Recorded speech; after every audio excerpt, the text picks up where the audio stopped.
Tamthari, Tamthari, Tamthari.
Guys आज का कैसा एफएलपी लगा और काफ़ी अच्छा इसे मिक्स किया मैंने और बहुत ज़्यादा इसमें वाइब्रेशन डाला है और बहुत ही हार्ड हो चुका है सॉन्ग।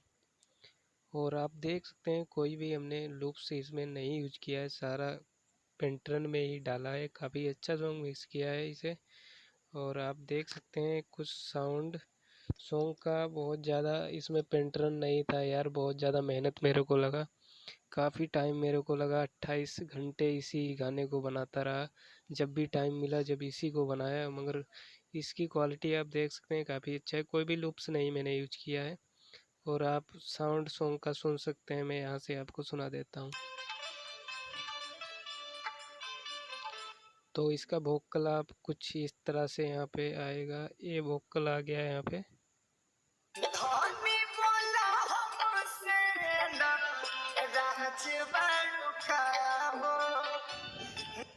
तो गाइस आप देख सकते हैं, आप यहाँ से अगर इसका पेंटर्न आप सुनेंगे कुछ इस टाइप से बजने वाला है।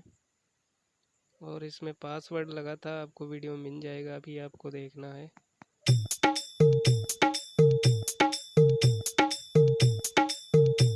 आप देख सकते हैं बहुत ही अच्छा मैंने इसका जो पेंटर्न है बना दिया है, क्योंकि इसका कोई भी पेंटर्न नहीं था इसमें, पता नहीं अलग से ढोल वगैरह बजा के ही रिकॉर्ड किया गया था सॉन्ग।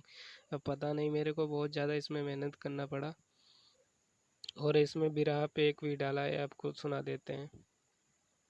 ये तो ब्रेक हो गया सॉन्ग का, आप यहाँ पे देखोगे तो इसका अलग पेंटर्न यहाँ पे है, क्योंकि यहाँ पे अलग पेंटर्न इसमें यही बज रहा था तो इसी टाइप से इसका बनाना पड़ा। और ये वही वाला आ गया पेंटर्न जो आपको सुनाए हैं। और यहाँ पे वाइब्रेशन मैंने डाल दिया है, ये आपको फुल सुनाते हैं यहाँ से। तो वाइब्रेशन सॉन्ग को अब मैं बंद करता हूँ, आपको फुल सुनाता हूँ।